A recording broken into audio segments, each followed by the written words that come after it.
ada dong, kamu sih nggak pernah baca buku, dari tadi main game di HP terus. Oh iya ya, dengan bermain game di HP, kita jadi lupa makan, lupa mandi. Kalian berdua belum mandi ya? Kok bau? Enak aja, kita sih kalau mandi selalu tepat waktu. Sip. Makanya kita lebih baik bermain bersama teman-teman. Bermain bersama teman-teman akan mempersatukan persaudaraan. By the way, apa hari istimewa di bulan November? Hari istimewa di bulan November, tepatnya pada tanggal 10 November, bangsa Indonesia memperingati Hari Pahlawan. Oh iya ya, kita akan memperingati Hari Pahlawan Nasional Indonesia. Berikut ini, teman-teman dari MINU Karanganyar sudah mempersiapkan drama yang berjudul Sunan Kalijaga atau ya bisa disebut juga Raden Said. Sunan Kalijaga itu merupakan pahlawan nasional Indonesia.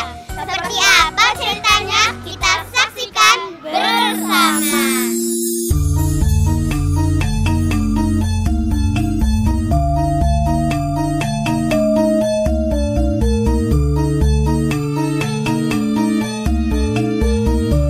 Buah kisah yang menceritakan perjalanan hidup seseorang dalam mencari kebenaran hingga mendapatkan hidayah Allah dalam tataran makrifat lahiriah juga batiniahnya.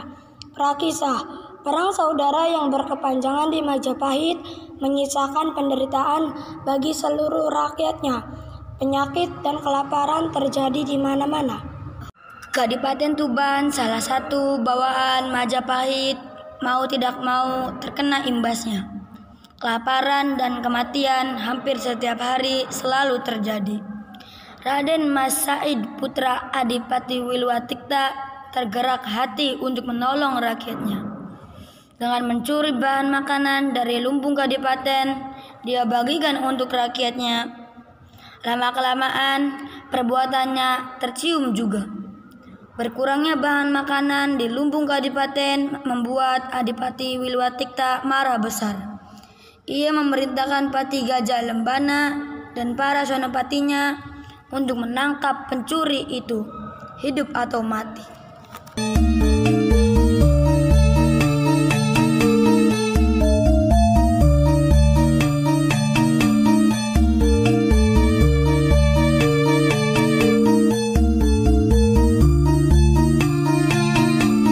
Patih Gajah Lembana berhasil menangkap pencuri di lumbung pangan kadipaten. Segera dihadapkan kepada Adipati Wilwatikta. Patih Gajah Lembana menghadap Adipati membawa tawanan. Maaf Kanjeng Adipati, hamba datang menghadap. Gajah Lembana, apa ini pencuri istana kadipaten?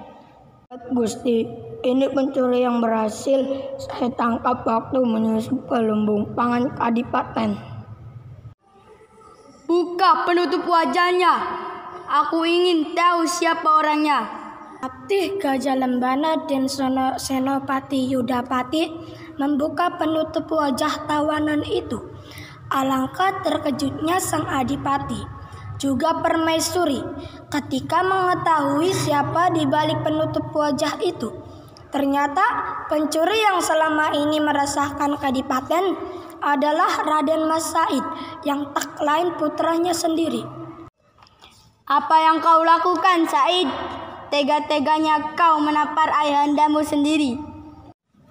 Ampun ayahanda, semua yang Ananda lakukan untuk menolong rakyat Kadipaten Tuban yang kelaparan.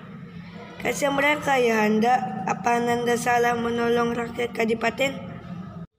Tidak salah kamu menolong, tapi kamu salah dalam menjalankannya. Apa kamu tidak tahu, Said? Bahan pangan itu akan dikirim ke istana Majapahit untuk membantu pasukan di sana. Kenapa kita harus membantu Majapahit, ayahanda? Sedangkan rakyat kita sendiri dalam kesusahan. Said, tahu apa kamu tentang kerajaan? Sekarang kamu hentikan perbuatanmu, atau kau akan menerima akibatnya. Ampun ayahanda, Kalau memang itu titah ayahanda, Ananda akan tetap menolong rakyat Tuban. Kalau itu maumu, mulai sekarang juga tinggalkan Kadipaten Tuban. Jangan pernah kembali ke Istana Tuban sebelum kamu bisa menggetarkan Istana Tuban dengan lantunan ayat-ayat Allah. Baiklah ayahanda, kalau memang itu keputusan ayahanda, Ananda mohon pamit. Ampuni Said Kang Mas, suruh dia kembali. Dia putra kita, pewaris tahta Kadipaten Tuban. Kalau dia pergi, siapa yang menggantikan Kang Mas Adipati? Tidak, Diajeng. Aku seorang adipati. Apa yang kuucapkan tidak bisa ditarik lagi. Semoga Said menemukan kebenaran dalam perjalanannya.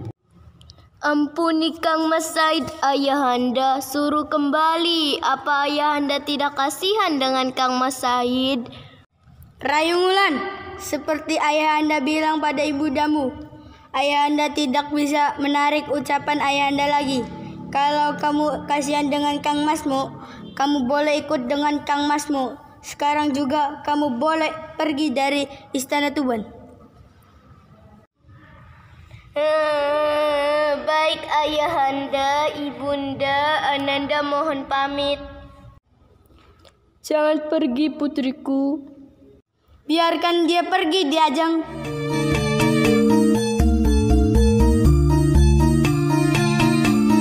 Jalanan Raden Said setelah diusir dari Kadipaten Tuban sampai pada hutan lebat.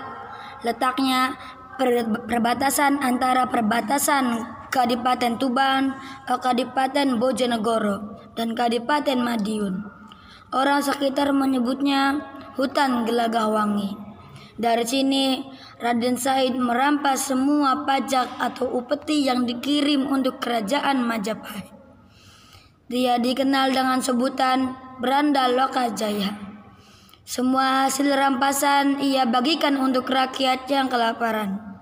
Namanya menggetarkan Majapahit. Dia disanjung rakyat tapi dibenci punggawa kerajaan. Suatu hari melintas orang tua di hutan Gelagah Wangi. Lokajaya mengejar orang tua itu karena tertarik pada tongkatnya. Dengan napas terengah, Lokajaya berhasil menyusul orang tua itu.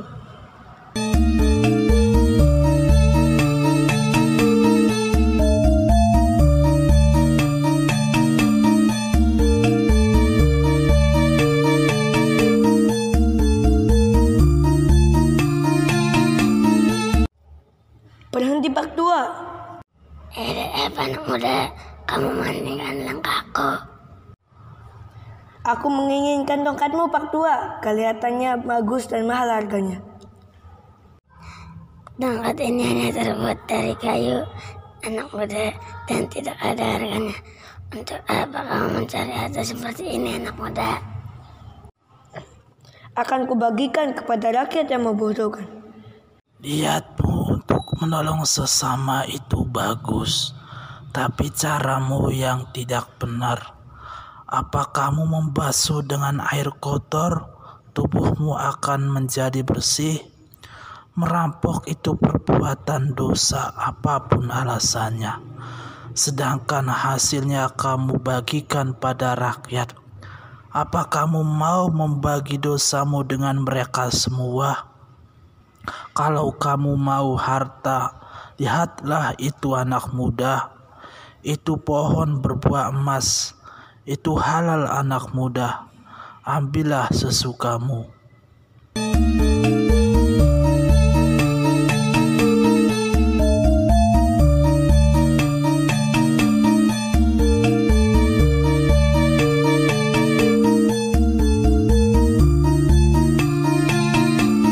Lokajaya kaget menghampiri pohon itu, memanjat dan mengambil buah yang dikiranya emas. Nafsu yang menguasai sehingga ia terjatuh, dan buah itu menimpa tubuhnya, berubah menjadi wujud aslinya, yaitu pohon buah kolang-kaling. Setelah sadar, Lokajaya terkejut.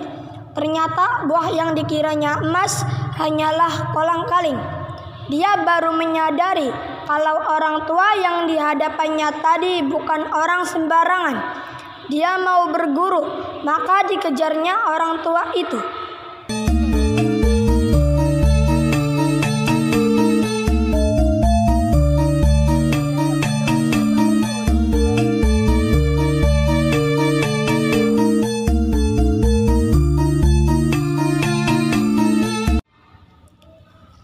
Ketika napasnya hampir terputus, Lokajaya baru bisa menyusul orang tua itu.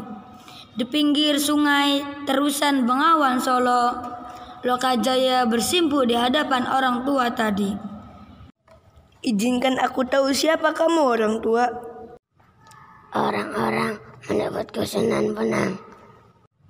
Kanjeng Sunan, izinkan saya berguru. Saya ingin menembus semua kesalahan saya. Aku sebenarnya tahu siapa dirimu, anak muda. Kamu putra Adipati Tuban. Apa kamu sudah siap lahir batinmu untuk berguru kepadaku? Lahir batin saya sudah siap, Kanjeng Sunan. Apapun yang Kanjeng Sunan perintahkan akan saya junjung tinggi. Baiklah anak muda, tapi aku ada keperluan di Istana Demak. Tunggu aku di sini. Jangan pernah pergi sebelum aku kembali. Baik, Kanjeng Sunan.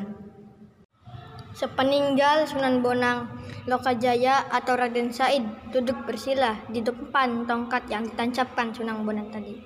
Hari berganti minggu, minggu berganti bulan, dan bulan pun berganti tahun. Tubuhnya dipenuhi tumbuhan dan semak berlukar.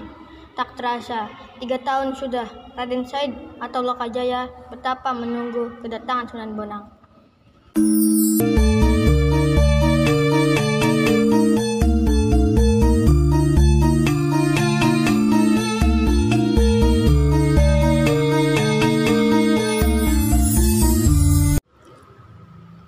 Suatu ketika Sunan Bonang melintasi wilayah itu dan baru teringat dengan Raden Said. Ketika Sunan Bonang datang ke tempat dulu ia menancapkan tongkatnya, Raden Said tidak terlihat. Yang ada hanya gerombolan semak belukar. Ketika didekati ternyata itu tubuh Said yang ditumbuhi semak belukar. Dengan terenyuh dibersihkan tubuh Said dari semak belukar.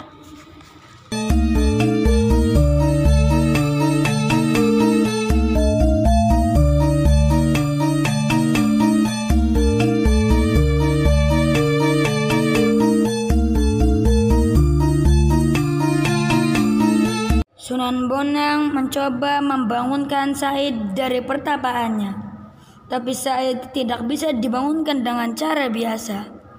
Sunan Bonang tersenyum. Dia tahu kalau Raden Said mendapatkan makrifat dari Allah, maka tidak ada cara lain untuk membangunkannya selain dengan azan di telinga kanan dan diqomati di telinga kiri.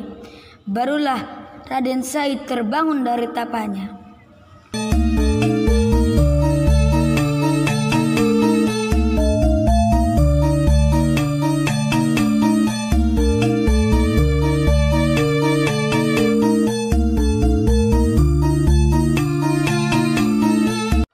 Assalamualaikum Said. Waalaikumsalam, Kanjeng Sunan. Alhamdulillah, kamu berhasil menyelesaikan ujianmu. Kamu mendapat hidayah dari Allah dalam makrifat lahiriahmu juga batiniahmu. Pakailah pakaian ini Said. Kamu akan menggenapi wali di Demak menjadi wali songo. Tidak, Kanjeng Sunan. Biarlah saya memakai pakaian serba hitam ini. Dengan begini, saya akan selalu mengingat akan dosa-dosa saya. Maka saya akan berusaha untuk memperbaiki diri. Baiklah Said, kalau itu menjadi keputusanmu. Karena selama 3 tahun kamu bertapa di sini, aku memberimu nama Jaga Kali. Tapi orang-orang akan mengenalimu dan menyebutmu sebagai Sunan Kalijaga.